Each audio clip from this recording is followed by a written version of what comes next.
Good afternoon, everybody. Magandang hapon po sa inyo lahat. Afternoon. Pra ciao zinde talot welakap. God is good all the time. Pra ciao on. God bless you.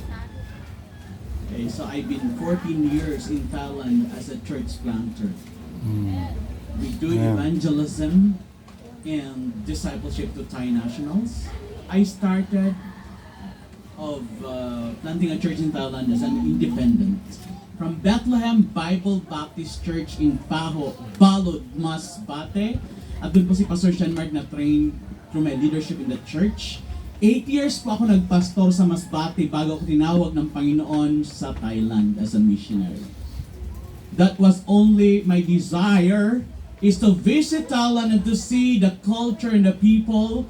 So nung nandun po ako, dumating po ako sa Thailand, nakita ko yung mga Buddhist temples around the corners, yung mga spirit houses in every house, na kung saan wino-worship nila, nag-offer sila ng mga incense, fruits, food, and other things. At saka po yung kanilang, when I get into the villages, tinanong ko po sila, do you know the name Jesus? At sinabi po ng mga villagers, no, we don't know the name Jesus. Oh. And that's the confirmation that God is calling me to become a missionary to Thailand. Kasi sinabi ko, do you know Coca-Cola? Yes, we love to drink Coca-Cola. Do you know Manny Pacquiao? Yes, boxing. But yet, they don't know the name Jesus. At yan po ang naging confirmation ko na pagbalik ko ng Philippines ay magsisurrender ako to become a missionary in Thailand. Pero ito po yung pinaka-root. When I was in a Bible college during my 4th year in Asia Baptist Bible College in Santa Mesa, Manila, Philippines under Dr. Joseph Boyd Lyons, nag-surrender pa ako ng aking buhay sa Baguio City, dun po sa preacher's camp. And the speaker that time was Dr. Jack Baskin, preaching about the world missions. At dun po ako unang sumuko sa Panginoon. But then after my graduation in Asia Baptist Bible College, naging mission pastor pa ako sa Manila, sa Metro Manila, around Pasig and Cainta area. Tapos po, ako po ay nakipag-deal sa Panginoon. I told Him, Lord, bago mo ako gamitin sa ibang bansa, i-send back mo muna ako sa aking lupang tinubuan, sa aking baryo sa Masbate, para abutin ko ang aking mga kamag-anak, ang aking pamilya, upang sa gayon, pag ako ay tatawagin mo sa ibang bansa, I don't have any regrets. I don't have any reservation na ginagamit ako sa ibang bansa, yet hindi ko na-reach out ang aking mga pamilya at kamag-anak. And God answered my prayers. God brought me back to my own hometown in Masbate. At ako ay nag-church plant ng church, and that is Bethlehem. Because Bethlehem in the Bible is not only the city where Jesus Christ was born, but Bethlehem is a house of bread. And our text is based on Matthew 4:4. Men shall not live by bread alone, but by every word that proceeded out of the mouth of God. Yan po ang Bethlehem. At doon po na reach out si Pastor Sean Mark, young people when he was 4th year, right? At pati yung mga pinsan niya na ngayon nasa Amerika, nasa Oklahoma City. At doon po sila naging workers sa church at sumuko po siya ng kanyang buhay to go to Bible College during our first youth camp doon po sa Masbate. At ito po ang nangyari, tatay ko po ang una kong nasyera ng gospel. At siya po ay tumanggap sa Panginoon the next day, binaptize ko po siya. Nanay ko, member, kapatid ko, mga pamangkin, tiyuhin, tiyahin, hanggang sa 100% of the membership of the Bethlehem Bible Baptist Church ay 100% kamag-anak. Amen. It's a great blessing. I don't have any regrets. I don't have any conscience na ginagamit ako to reach 5 people dahil na-reach out ko na po ang aking mga pamilya sa Pilipinas, sa aking hometown. Amen. Dahil yun po ang desire and talagang naging blessing po. So ngayon po ay nandun po sa Thailand. Thank you mga pastors. Thank you for your prayers and financial support. Thank you po. Hindi ko alam naman mga pastors na at change message nga po kasi ang goal is evangelism sa visitors. But then, mga members pala at mga pastors ang nandito ngayon. But it's a great blessing. Amen? Blessing po yan. So, yun po. Ang aking pong family, my wife, Rina. Graduate din po siya ng Asia Baptist Bible College in Santa Mesa, Manila, Philippines. Same with Pastor Sean Mark. Nung ako po, nag-decide siya for Bible College, sinend ko siya doon sa Asia Baptist Bible College, Santa Mesa, Manila po. Graduate din po siya doon. We have 3 children. My firstborn, Zephaniah James, 12-year-old.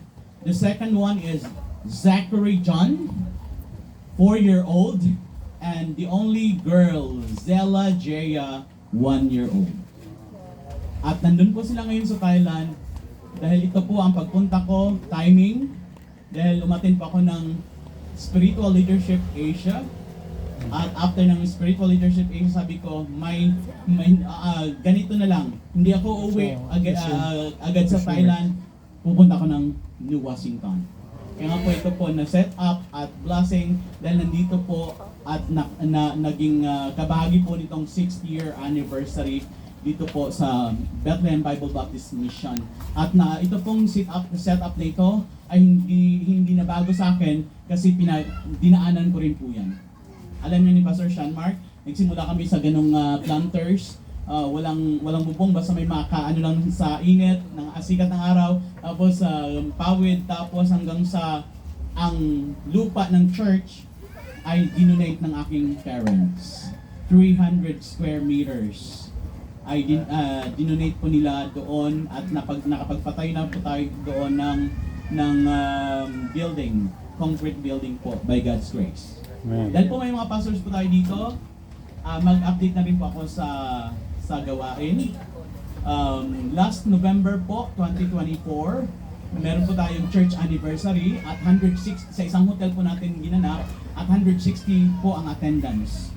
16 visitors made their professions of faith in the Lord Jesus Christ.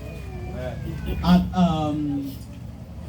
may ginagawa po tayong mga soul winning program, soul winning marathon every Saturday and truck attack.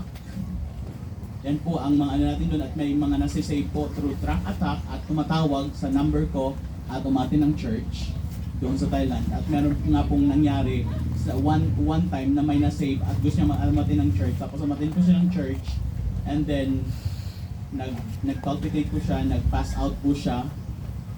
Inatake sa puso. I was then very fearful. At during the time, kasi baka may pulis na pumunta, kaya tinulungan naman yung time member para tumawag ng ambulance. At after a day, dineclared na patay. Namatay po siya. Doon po inatake sa church. At ang ano po doon, dahil sa record ng cellphone, ay andun yung cellphone ko, tinawagan ako ng kapatid. Sabi niya, Sawadika, I am the sister of Napat, okay? He's already dead. You know that? I said, yes. Someone told me. Sinabi niya po na, can you come to the what? Can you come to the temple and do the funeral? Christian funerals because he's already a Christian. Because he attended your church and alam niya na yung na-saved through that tracks and sabi ko yes.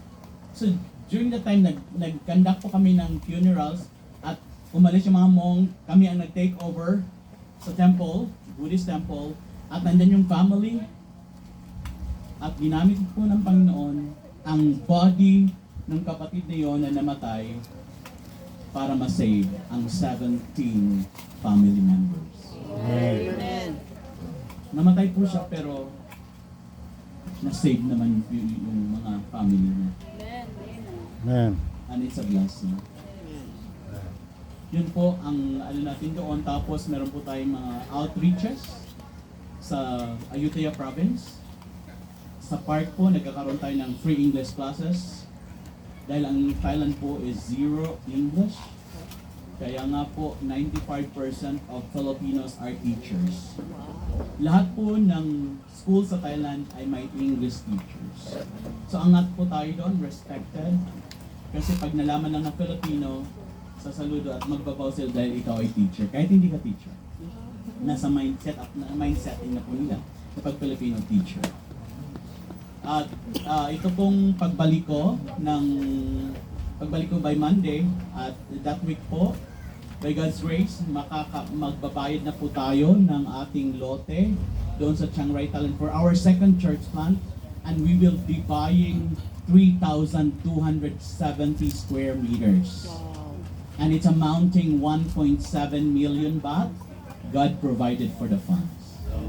At yun po ay patatayuan natin of course, church building at learning centers to offer doon po sa mga bata or sa mga gustong mag-study ng English. Patuloy pong English too. panalangin ang ating mission po doon. Study English. Actually, 2022 lang po ako sa ABC. Sa Independent Missionaries po sa Thailand without the ABC. Pero noong 2022, batch 2022, nag-ano po ako sa ABC at nasa ABC po ako ngayon. So, pag-pray nyo po ang gawain dahil Thai souls are expensive. Expensive. You should spend or invest to their lives para po madala natin sila sa Panginoon. Kasi iba po ang kultura, iba ang language, iba ang kanilang mga setup ng mind. Of course, yung Buddhist stronghold na ang Thai po, pag sila na-save, 10 years, after 10 years pa sila magiging faithful. For those years, nasa utak pa rin po na Buddhist, ang Buddhism. So I hope and I pray na maano po natin sila sa Panginoon. Little by little po, na may nabaptize po tayong Thai members or Thai souls na kapag-baptize po tayo, meron po tayong mga members na mga Thai. And of course, Filipinos there who are teachers at sila po ay ating tinutulungan pag may mga opportunities and privilege and nagiging katuwang po natin sila sa pag-reach out ng mga Thai people. So yun po ang update po sa gawain po sa Thailand. So before po ang ating mensahe sa hapong ito, I'll be singing a song to rescue a sinner like me in Tagalog.